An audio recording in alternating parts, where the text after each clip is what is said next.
Hey everybody, I'm Zach and I like movies, and I'm here to talk about the next entry in my Letterboxd Criterion Challenge for 2024. And today's prompt was number 7, which was watch the most popular film in your watch list when you made the list. And that was 2022's Triangle of Sadness. This was the third feature film from Sweden's own Ruben Östlund, a comedy director who's really made a name for himself with these hilarious social satires that tend to be darkly funny and play around a lot of character dynamics and social status in very interesting and hilarious ways.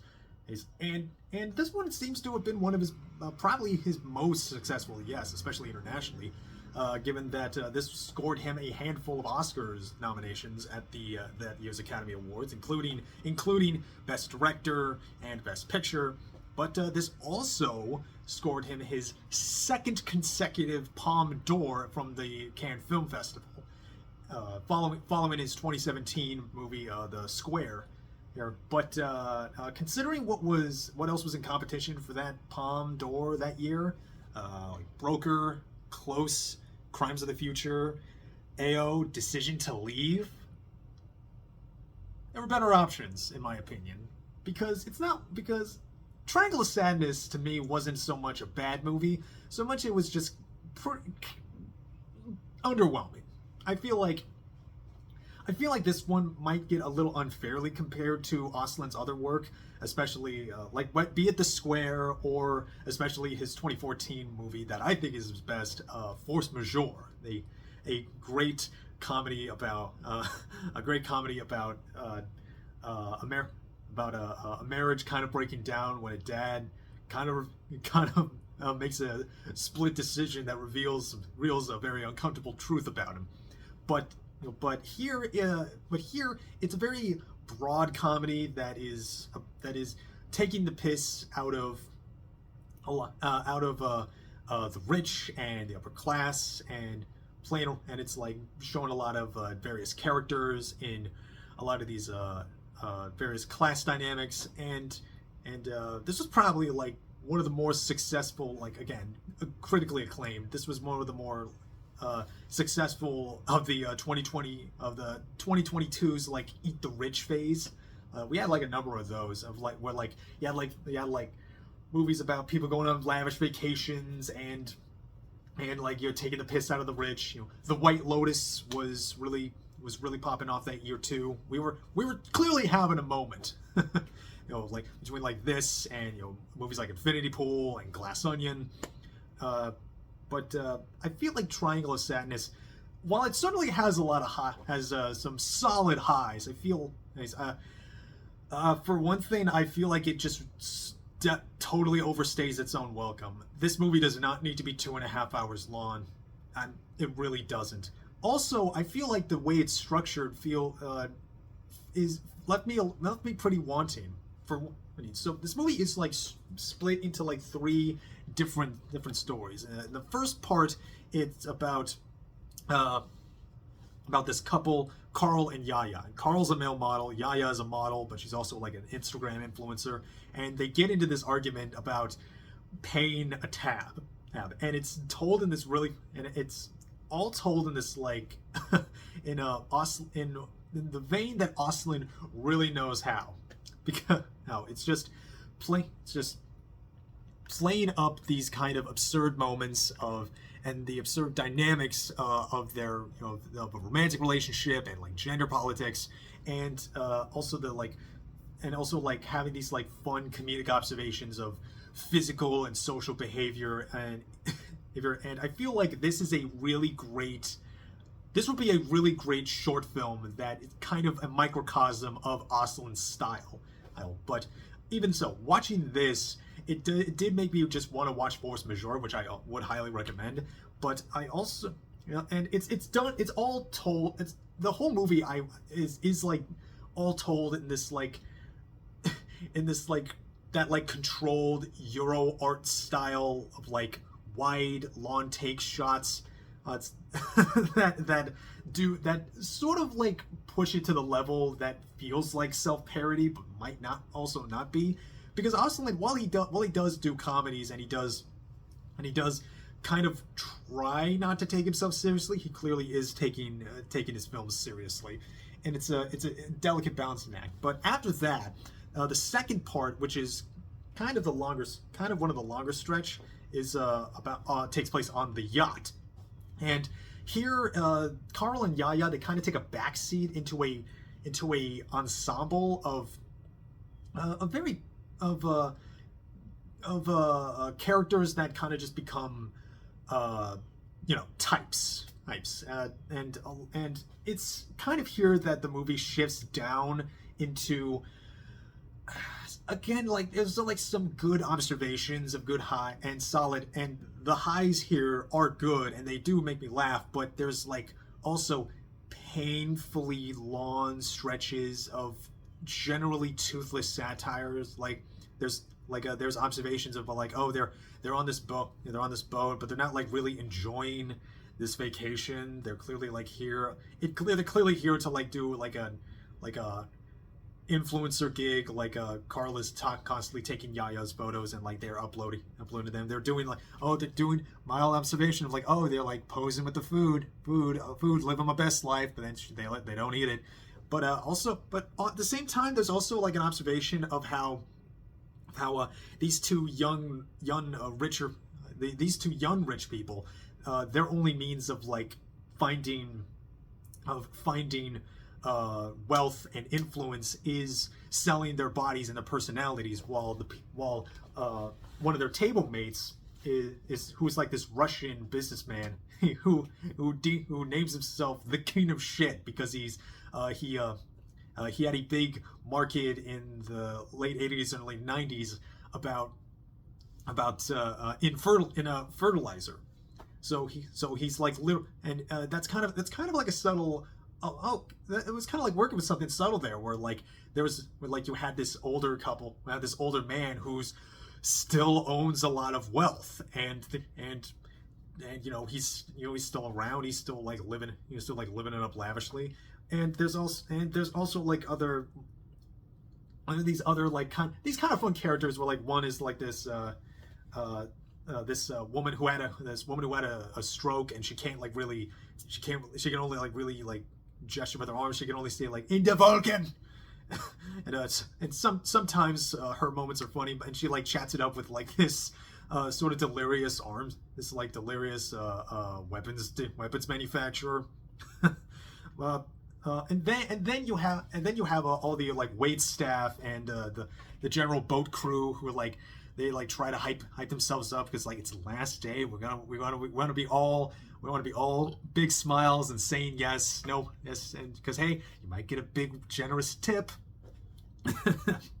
and then you have Woody Harrelson, who is playing a drunk out of his mind captain of the boat, who's who considers himself a Marxist, and but he also is kind of a self-loathing Marxist, which I don't know, that kind of feels like a boomerish observation, especially when he and the Russian Dmitry kind of get into it, where they're like spouting political quotes at each other in a very funny. They're like absolutely blasted out of their minds on booze.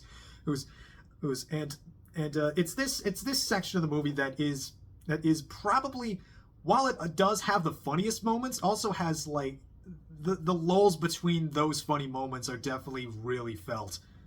But that being said, when the movie is popping off in this section, it's really funny, and it's oftentimes a lot of the time uncomfortably funny, because like they go to the captain's dinner where the boat is like clearly hitting rough waters, and like you have Woody Harrelson in full captain regalia, like standing ramrod straight at a 45-degree angle because the boat's leaning that far. Like he's plastered, but that son of a bitch still has sturdy sea legs. Like can't hate that about him.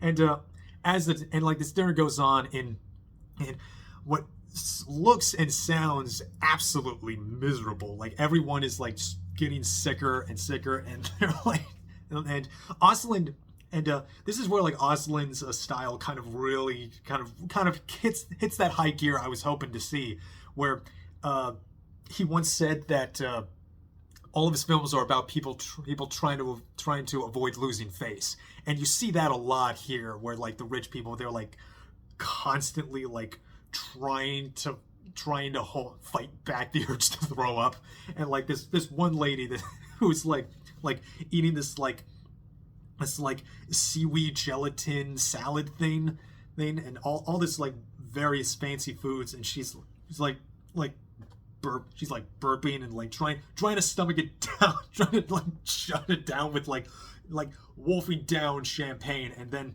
but then like when one person throws up, it starts to snowball further and further out, and everyone's vomiting. And like, by the way, if you are uncomfortable with people seeing people vomiting, and I mean projectile vomiting, if that's like triggers your gag reflex, maybe give this movie a pass. But like, man, watching all these people like try their hardest to like keep their manners and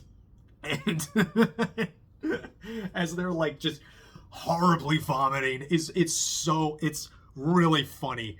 It just absolutely had some like real gut busting laugh moments, especially, and also the effect of the vomiting I thought was pretty impressive too, because I was looking at it more in like a filmmaking sense, because there was this one shot of like that lady. It's like this straight on lawn take, again, that like wide lawn take, where we're just watching this woman like try to chunk it, try to keep it down, and then it comes up, and it's in like, again, it's like she's almost like vomiting toward the camera, and then she's like trying to wash it down again, and then she does it again, and I just kept thinking, how did he do that? That felt almost too clean, ironically.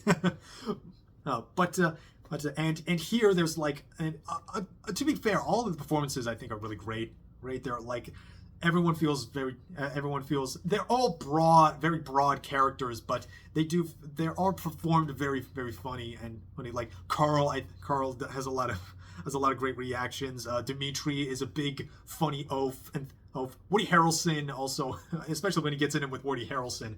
But then there's like moments where like, as the ship is like just being totally torn asunder with like all the like toilets are being overflown, and they're like literally shots of all these people like vomiting and like projectile vomiting and projectile diarrhea at the same time, and Woody Harrelson is drunk on the intercom, just like going off about like, I'm a shit socialist. I have too much abundance. I'm blah. You're all too rich. You all don't care. Yada yada. And then like he's saying this as there's like these shots of these rich people in the dark, like ankle deep in this shit water, and they're crying and scared and cold, and a baby's crying, and I'm just sitting there thinking, wow, this is really making me think. And that's kind of one of the bigger problems with the movie, where these characters, they're clearly types, but they feel too broad for their own good, especially because they didn't always make me laugh. If they made me laugh more, I probably would have like, you know, given it a pass, given it more of a pass. But a lot of the time it's just too painfully broad. They're just sort of just they feel more like mouthpieces. But then the third part of the movie, where they get on the island, and the class dynamics switch on their head, where a cleaning lady named Abigail, played wonderfully by a Filipina actress, Dolly de Leon, she like kind of becomes the de facto leader, and now she starts like using some influence and like her skills on how she can like help people survive and everything, and she's like sort of taking advantage of them, and it feels like, and it's like, okay, like it feels also, again, it feels a little too obvious, you know, like, and again, if all of these bits weren't so like so painfully long and drawn out, and if they weren't so if the chunk of the satire didn't feel so toothless, then maybe I wouldn't be feeling more than just like, hey, a light pass, because I did enjoy it enough where the highs were here and I enjoyed and I had fun. But yeah, if it had more bite, because Östlund is clearly Östlund clearly does have chops, and he is aiming high. He's kind of trying to do that sort of like he's reaching for that like loop, for that sort of like the like satire and that you would see like from like a Louis Buñuel movie. Like the whole time I was watching this, I kept thinking of like The Discreet Charm of the Bourgeoisie, which is a great movie by like Louis Buñuel. But the broadness and the misanthropic like I don't want to say crassness, but the sort of like oafish humor here. Östlund is like reaching for Buñuel, but he only gets as far as Adam McKay.